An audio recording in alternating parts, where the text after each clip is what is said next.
All right, everybody, welcome back in. It's time once again for a deep dive into the world of ideas. Yeah, getting right to it. Today, we're exploring a book that really promises to give us all some actionable advice for both our personal lives and our careers. The book is Live by Design, Live by Default by Kian Ziyan. Right, and Tian Ziyan himself has quite the background in business, Yeah. working across all sorts of different environments, state-owned private foreign enterprises, so he has a lot of experience to share. So this isn't just some ivory tower academic writing, theory. He's actually been in the trenches. And there he's done it. Exactly. Yeah. And the central idea of the book is this contrast between, just sort of letting life happen to you. Right. Living by default. Living by default versus actually taking control and living by design. Yeah, making conscious choices. So how we can actually bridge that gap between our thoughts and our actions to actually, get results. Absolutely. It's all about turning those thoughts into something tangible. So in this deep dive, we really want to tease out those key takeaways. Yeah. Those aha moments that our listeners can apply to their own lives. Right. Something they can take away and actually use. Exactly. And the book itself is structured really interestingly. Oh, yeah. It covers, thinking and cognition, how our brains work, how we make decisions. Then it goes into career advancement. Then it dives into the world of management and teams. And then it even gets into business secrets. Yeah, some really fascinating insights into how companies operate. And then finally it talks about collaboration and teamwork. So it's a really comprehensive. Wow. So it's got a lot to unpack. Yeah, we've got a lot to cover, so let's jump right in. Okay, let's do it. And one of the first things that really caught my eye was this concept of capitalizing on other people's negligence. Yeah, that was in the first chapter, right? Right at the beginning of the book. Mm-hmm. And he introduces this term that sounds a little odd at first. It's Gimmi Kong Li. Gunki Hong Li, yeah. And it basically translates to the sloppiness dividend. The sloppiness dividend. I like that. So it's the idea that when other people aren't being thorough or meticulous, Right, they're cutting corners. there are actually opportunities there for those who are paying attention. Absolutely, because you can see those gaps and fill them. And the book contrasts this here, which is that kind of sloppy, just getting by approach with Puki, which is being really meticulous and detail-oriented. Yeah, it's about going above and beyond. And he uses a great example, just with email communication. Oh, yeah. Someone operating might send emails that are Vague, unclear, Yeah. maybe even rude.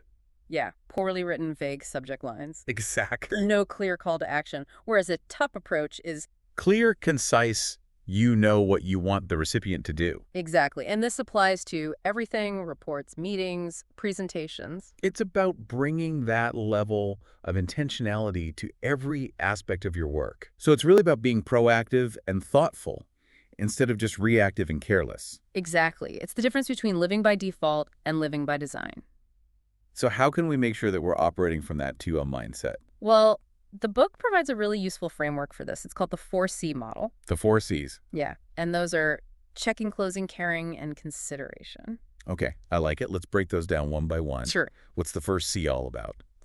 So checking is all about being prepared, before you even start a task, thinking ahead and trying to anticipate potential problems. So it's looking back and learning from past experiences. Yeah, exactly. So you don't repeat the same mistakes. He talks about creating a FAM list, frequently appeared mistakes. A FAM list, okay. Yeah, so you're basically documenting common errors Smart. so you don't make them again. Like building your own personal knowledge base. Yeah, or even a team knowledge base. I like it. So everyone's learning from each other's mistakes. So you're turning those past stumbles into future safeguards. Exactly. He also mentions a specific tool in the context of contracts, Oh, yeah. a purchasing contract review checklist. Yeah, that's a great example. What kind of things would be on a checklist like that? So it would include things that are easy to overlook but really important, like making sure that construction contracts have clear late payment clauses, Right. or remembering to factor in withholding tax when working with overseas service providers. Oh, that's a good one. Yeah, these are things that can really come back to bite you if you're not careful. Yeah, major headaches. Yeah, financial losses even. So it's all about being thorough and meticulous. Exactly. Okay, so we've done our upfront.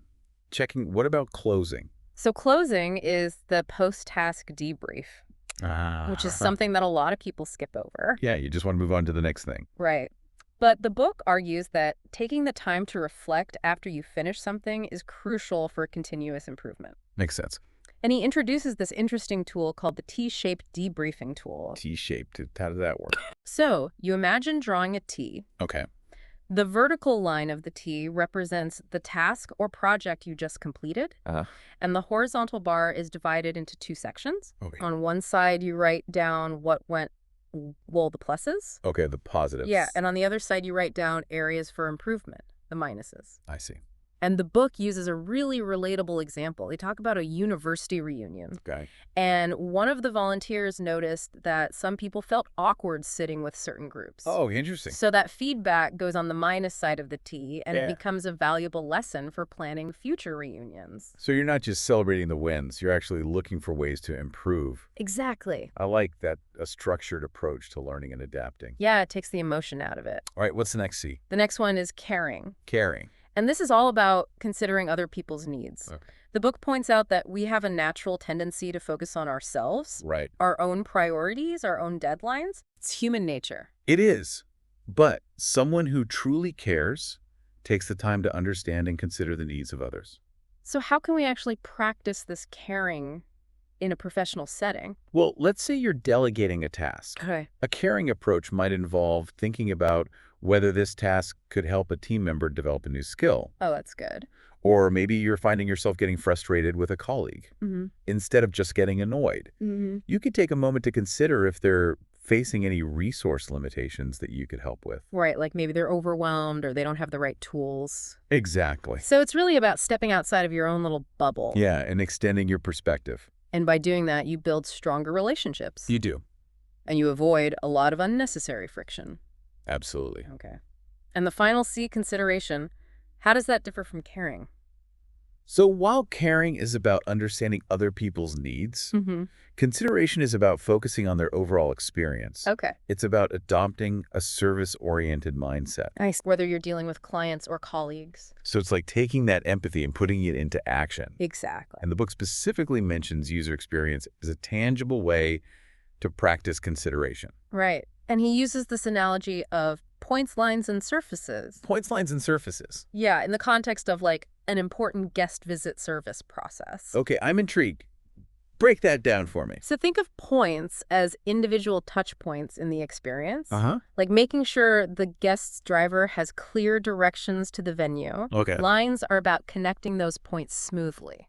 So the whole journey is seamless. Exactly. And the surface is the overall impression you want to create. Okay. Maybe it's professionalism, warmth, efficiency, Right. and that should be reflected in every single detail. So you're really thinking about the big picture. Yeah, you're curating the entire experience. That's really interesting. So by being checking, closing, caring, and considerate, the 4 C's. we're actively moving towards that way of working. And in doing so, we open ourselves up to those opportunities that others miss. So for our listeners, think about your own work.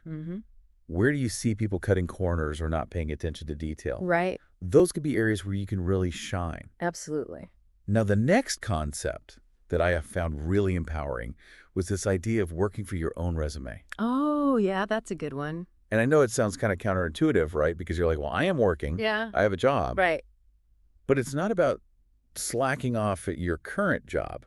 It's about constantly focusing on your own self-improvement. Exactly. It's about taking ownership of your career development. And skill development. Right. So how do we actually adopt this mindset of working for our own resume even when we're employed by someone else? So the key is to think about building your own time portfolio. Time portfolio, I like that. Yeah, and this portfolio should be driven by your hoo-yay,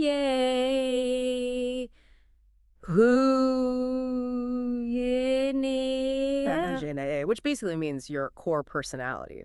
Okay, so it's like figuring out who you are at your core. Exactly. What you're all about. And the book actually has this fun little exercise called the Who Am I game. The Who Am I game. Tell me more. So you start by introducing yourself with your professional role. Okay. Then you take a step forward and mention a key strength or ability you possess. Okay. Then you take another step forward and you answer the question, who am I really? Who am I really? Wow, that's deep. It is, and the author shares their own answer to this question. Yeah. They say, I am a sharer. I am a sharer. Yeah, and that becomes their identified, their core personality. So it's like that fundamental motivation that drives everything you do. Exactly. I like that. So once you understand your resume, how do you build your time portfolio around that? So the book outlines a 3-layer analysis. Okay. The first layer is your core personality, that inner driver Mm-hmm. that informs your priority actions, the things you choose to focus on. Right, the activities that align with who you are. Exactly. And then the third layer is capability building. Oh. The skills and knowledge you need to execute those priority actions. So it's like a holistic approach to self-development. Yeah, it all starts from your core identity. Do you have a real-world example of how this works? Yeah, the author shares their own time portfolio from 2019. Okay. So their core personality, as we know, is I am a sharer. Right. So their priority actions included giving public speeches, Yeah. working towards publishing a book, and conducting internal training sessions. That all makes sense for a sharer. Right. And to support these goals, they invested in capability building. Okay. They attended business school to broaden their knowledge. Mm-hmm. They studied user experience design to improve their communication skills. Oh. And they took a business practice course to enhance their practical skills. So it's all interconnected. It is. You know, you're not just randomly taking courses or doing things. You're really strategically Choosing things that support your goals. aligning your actions with your core personality. Yeah. And the book connects this back to a common interview question that you often get for higher level roles. Oh. Tell me about something you're proud of in the past year. Right.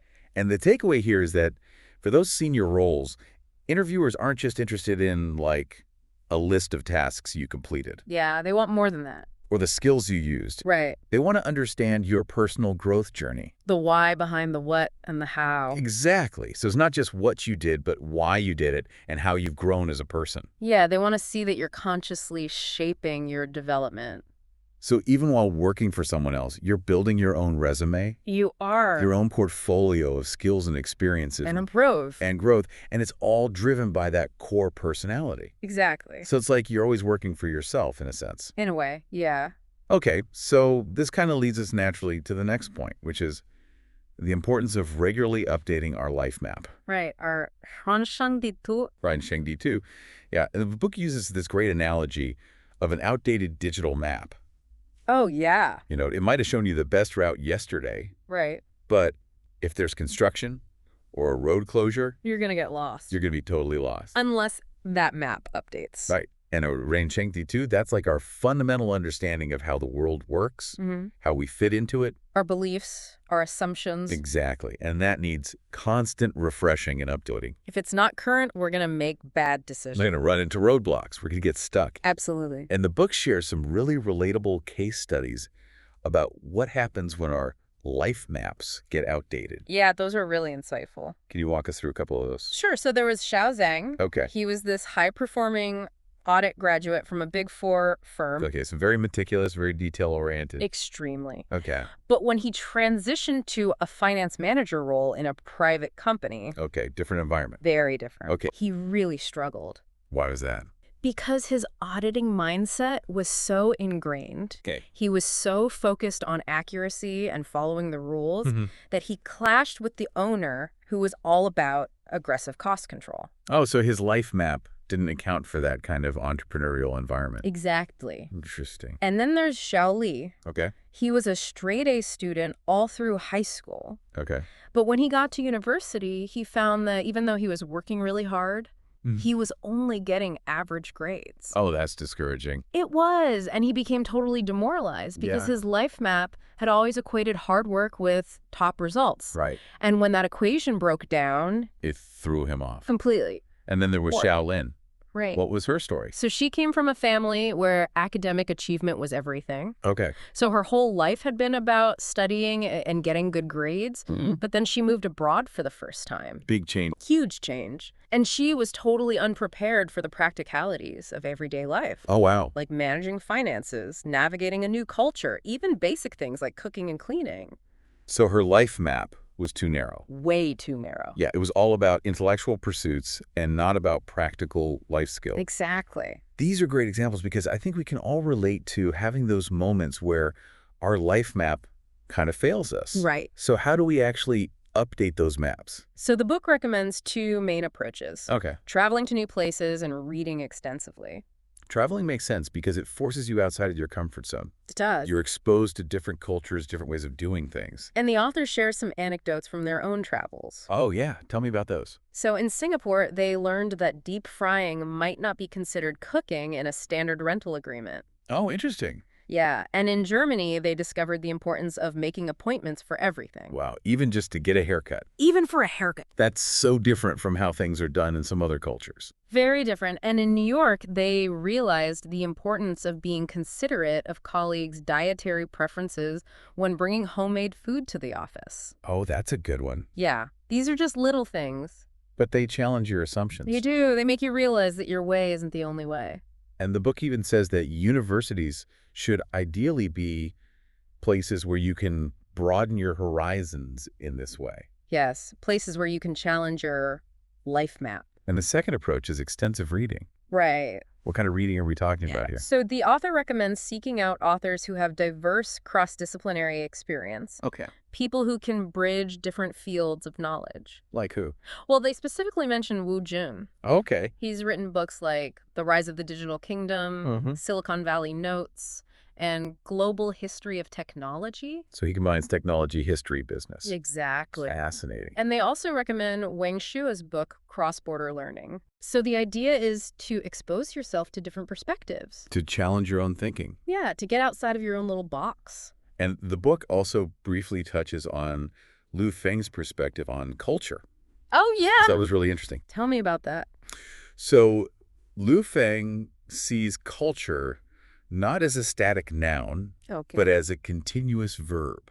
Interesting. So it's not something fixed and unchanging. It's dynamic. It's a process of defining and redefining. I like that. It's constantly evolving. So it's like we should be constantly updating our understanding of culture. Exactly. Just like we update our life map. So for our listeners, think about a time when you had to really update your life map. What experiences or new information changed your fundamental beliefs about how the world works? Yeah, what forced you to see things differently? Now, the next part of the book takes a more optimistic turn. Okay. And it focuses on this idea that success breeds success. Interesting. Which is kind of a counterpoint to the more common saying. Failure is the mother of success. Exactly. But the book argues that achieving success actually makes you more likely to succeed in the future. So it's like a positive feedback loop. Exactly. Like that? And it outlines two main reasons why this happens. Okay. Internal confidence and external reputation. Oh, okay. Let's talk about those. So on the internal side, when you accomplish something difficult, it boosts your self-belief. Makes sense. You realize, hey, I can do this. Yeah. You expand your perception of your own capabilities. Exactly. And the book gives some relatable examples like finally nailing that 5-minute presentation. Okay. Confidently filling in for your boss at an important meeting, or even just mastering a new recipe. Right. It can be anything that pushes you outside of your comfort zone. And when you succeed, it reinforces that belief in yourself. So you're more likely to take on new challenges. And to succeed at those challenges as well. It becomes a self-fulfilling prophecy. I love that. Okay, what about the external factor reputation? So even small successes can lead to recognition from others. Maybe you become the go-to person for a certain task at work, or you win a company talent show. Okay. And that recognition can open up unexpected opportunities. Oh, yeah. The book gives an example of someone who won a company talent show playing the saxophone. Okay. And then they ended up getting a side gig playing at weddings because of a connection they made at the talent show. Wow. So you never know what doors might open. Exactly. And the book also brings up J.K. Rowling's experience with The Cuckoo's Calling. Oh, yeah. That's a great example. So she published that book under a pseudonym. Right. And it had modest sales at first. Yeah. But then when her true identity was revealed, sales skyrocketed. Exactly. The power of reputation. Right. But the book also emphasizes that that reputation was built on her existing talent as a writer. Yeah, you can't fake You can't just coast on reputation alone. Yeah. You have to have the substance to back it up. Exactly. Okay, now the author introduces this concept of the first driving force flywheel model. Oh, yeah, I like that one. What is that all about? So it's the idea that there's one key activity that can create a ripple effect of positive momentum. Like a domino effect. Yeah, but more like a flywheel. You know, once it gets going, It keeps spinning. it keeps spinning and it generates energy. And the author's first driving force was writing summaries. Really? Yeah, whether it was summarizing key points from a book debriefing after a project, or just taking detailed notes. Interesting. And they found that this simple act of summarizing actually led to growth in other areas. Oh, so. So first of all, it forces you to pay closer attention during the initial input. That makes sense. Because you're going to have to summarize it later. Right. So that's enhanced observation. Okay. Then when you're actually writing the summary, you have to really think about the information. Right. Identify the key points, make connections. That's the refinement process. Exactly. And that leads to deeper insights. And then finally... That refinement process makes you better at articulating your thoughts. Oh, I see. Whether it's in reports, presentations, training sessions. So your communication skills improve. Exactly. That's really powerful. And the book even compares this to a painter's evolving style. Interesting. You know how a painter's work becomes more nuanced and sophisticated over time? Right. It's the same with our thinking and communication. So the more we practice summarizing, The better we get at it. and the more benefits we see in other areas. It's like that initial push on a swing. Yeah. Once you get it going, it takes less effort to keep it moving. I like that analogy. So what are some other activities that could be a first driving force for our listeners? Well, it could be anything that you can do consistently, and that has a ripple effect of positive benefits. Okay, give me some examples. So it could be networking and building relationships, Okay. experimenting with new technologies in your field, Mm-hmm. consistently mentoring junior colleagues, Right. or even just engaging in regular self-reflection. So the key is to find that one thing that you can commit to. And that will start that flywheel spinning. Exactly. Awesome. Now, the book then shifts to a more holistic view of success. Okay. And it talks about the third dimension of success. That third dimension, I'm intrigued. And this is a concept that was really championed by Arianna Huffington. Right. The co-founder of the Huffington Post. Exactly. And she actually had a pretty major wake-up call. What happened? She collapsed from exhaustion. Wow. Yeah, she was working so hard Oh, no. and not taking care of herself. Yeah, that's a common story, unfortunately. It is, and that experience really made her rethink her definition of success. So what did she come up with? So she realized that just chasing money and power wasn't enough. Right. There has to be more to life than that. Exactly, and she defined this third dimension of success as a life of wisdom, well-being, and wonder. The new 3 W's. I like that. It's about finding a balance between your physical, mental, and emotional health. Yeah, taking care of your whole self. And she stresses that this isn't something you wait for after you've achieved a certain level of wealth or status. It's something you cultivate in the present moment. So it's not a destination, it's a journey. Exactly. And the book also mentions Lee Kai-Fu, Oh, yeah. who had a similar realization after his battle with cancer. That's powerful. Yeah, he realized that health, family, and inner peace were more important than just career achievements. It puts things into perspective, doesn't it? It really does. And the book argues that when people prioritize this internal balance, it actually benefits society as a whole. How so? Well, it could lead to reduced healthcare costs Okay. and fewer interpersonal conflicts. Makes sense. So it's like a win-win for everyone. Yeah. So it's not just about nothing succeeds like success in a material sense. Right. It's about recognizing that nothing succeeds like excess can actually be harmful. Yeah, that constant striving for more can lead to burnout and disconnection. And the book mentions Huffington's Thrive Global Initiative, Oh, yeah. which is all about promoting well-being in the workplace and beyond. That's great. And the author actually had a chance to interact with Huffington personally. Really? Yeah, and she posed this really thought-provoking question. What was it? She asked the author to try to quantify the productivity losses that occur due to employee health issues. Wow, that's a tough one. It is, but it really highlights the importance of well-being in a business context. Yeah, it's not just a personal issue, it's an economic issue as well. And what were some of the other things that Huffington emphasized? Well, she talked about the power of sharing real personal stories, and she said something that really resonated with the author. What was that? Listen to your life, all moments are key moments. Wow, I love that. Yeah, it's a reminder to be present and to pay attention to the little things. And ultimately, her core message was this: there is nothing there. There is nothing there. What does that mean? It means that the true fulfillment and meaning that we're often searching for, Yeah. it's already within us. It's not out there somewhere. It's not something we have to achieve or acquire. It's about tapping into our inner wisdom, well-being, and wonder. Exactly. That's beautiful. Okay, so the final concept that we're going to explore today is the second mountain of life. The second mountain. And this is a framework that's beautifully articulated in David Brooks's book. Okay. And Brooks argues that we climb two metaphorical mountains in our lives. Okay. 2 mountains. The first mountain is all about personal achievement, Mm-hmm. career success, external validation. Right. The things that we often strive for in our younger years. Exactly. But then there's the second mountain, Okay. and that's about contribution, Contribution. making commitments to others, finding deeper meaning. So it's about something bigger than ourselves. Exactly. And the book has some really thought-provoking anecdotes to illustrate this. Tell me about those. So there's a story about an elderly woman who politely declined a signed copy of the author's book. Really? Why? She said that at this stage of her life, she was focused on decluttering Okay. and engaging with more philosophical readings. So she was clearly on that second mountain. Yeah, her priorities had shifted. Thanks. And then there's a story about an ambitious finance professional Okay. who landed this coveted finance director role, Wow. but he found it ultimately unfulfilling Oh, interesting. because he had climbed that first mountain of career success, Yeah. but he didn't have a second mountain to aim for. So it was like he reached the top and then what? That's kind of sad. It is. And the book also tells a really powerful story about a volunteer cleaner.